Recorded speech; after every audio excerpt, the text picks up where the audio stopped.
మా ఊరు కోసం సారు నమస్తే మీకు. ఈ ఊర్లో ముందుగాల ఈ ఎమ్మెల్యే గారు రాకముందు అందరు ఐమత్సంగానే ఉన్నారు, ఎవరికి ఏమి లేదు. ఎమ్మెల్యే గారు రవిశంకర్ ఉండంగా ధర్నా చేసి ఊళ్ళే ఆయన ఆయన 5 ఏళ్ళు ఆయన ఏం గడుపుకున్నాడో ఏం పోయిండో ఇంత ధర్నా చేయలే. వందల కొద్ది పోలీసులు తీసుకొస్తుండే ఈ ఎమ్మెల్యే గారు వచ్చి మొదలేమో హనుమంతుల సాక్షి అన్నాడు, మీరు అక్క చెల్లెళ్ళు అన్నారు, మా అక్కలు అన్నారు, మా పెద్దవాళ్ళు అన్నాడు. అన్నీ అనుకొని మమ్మల్ని అందరూ ఓట్లు వేయించుకొని గెలిచినాక హనుమంతుల సాక్షి అని ఇవన్నీ అని ఇప్పుడు గెలిచినాక అదే రవిశంకర్ని ఎత్తి పొడుతుండు. అప్పుడు నువ్వు మగోనివి అయితే ఊరును ముప్పు కావని చెయ్యి నారపురాన్ని అన్నావు. ఇప్పుడు నువ్వు మగోనివి కాదా, నీకు రాజ్యం వచ్చింది, నువ్వెందుకు చేస్తలేవు? నువ్వు మగోనివే కదా, అయినా మగోడే, అయినా దళితుడే, నువ్వు దళితుడివి. నీకు అప్పుడు మొగతనం కనిపించింది కానీ ఇప్పుడు కనిపిస్తలేదా? మా ఊరువినా మామూలు మా పిల్లలు పట్టుకపోకట, అంటే పట్టుకపోకట, అంటే పట్టుకపోకట, అంటే 4 వేసుకపోయే బదులు, అంటే 4 వేసుకపోయే బదులు ఇంత పదలు ఉన్నావు నేటుగా వీళ్ళందరూ వేసుకపోయి ఏమవుతుంది నీకు? సాటికి ఎందుకు భయపెట్టిస్తున్నావు?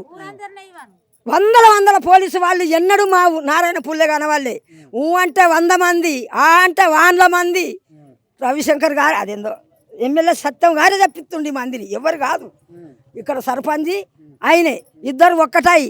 ఆయన దళిత సర్పంచ్ అయినా మేము అందరం చేయింది, ఆయనకు పిత్తనం రాలేదు. మమ్మల్ని అందరు బోర్రేసి ఒక 3 ఇండ్లతో పట్టుకుంటుండే. ఈ 30 ఇండ్లు మునుగన్నా మేము అందరం కొట్లాడేది అంతా మేము 30 గ్రామం గురించే కొట్లాడుతున్నాం. నీవిన కచ్చ కాదు, మావిన కచ్చ కాదు. నువ్వు ఒక్క సర్పంచ్ వాయి ఆ కచ్చ ఈ కచ్చ సమానం చేసి మా ఊరును లేపాలి. కానీ ఎడ్లకి ఎగేసి బర్రకు తాగేసి వాళ్ళు పోని నేను వీళ్ళనే చెప్తా.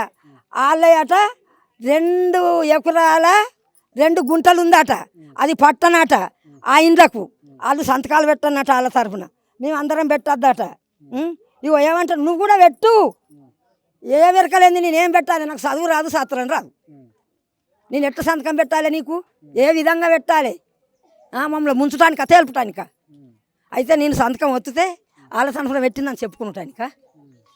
సర్పంచ్ గారు చెప్పుడు. కావాలని మీ సర్పంచ్ మీ ఎమ్మెల్యే ఇట్లా కేసులు పెట్టిస్తారు, బెదిరిస్తుర్రు, కేసులు పెట్టిస్తుర్రు. మమ్మల్ని ఇంట్లో ఉండనిస్తలేరు. మాకు తెల్లారితే రందే, పొద్దుకితే రందే, కంటి మీద నిద్రలేదు. ఈ దుర్ద కాలానికి ఏడు వర్షం లేదు. మేము ఎప్పుడో కట్టెక్కి కట్టనే సెఫాసిద్ధం చేసుకునే వాళ్ళము. నీళ్ళు నిండొస్తాయి, ఈ ఏడు రాలేదు. ఆ సెఫాసిద్ధం చేస్తలేము. వచ్చిందంటే 4 నెలలు పొద్దు మా ఇండ్లలో బురదని. మా ఇండ్లు సూపుకే ఉన్నాయి కానీ కింద బురదని.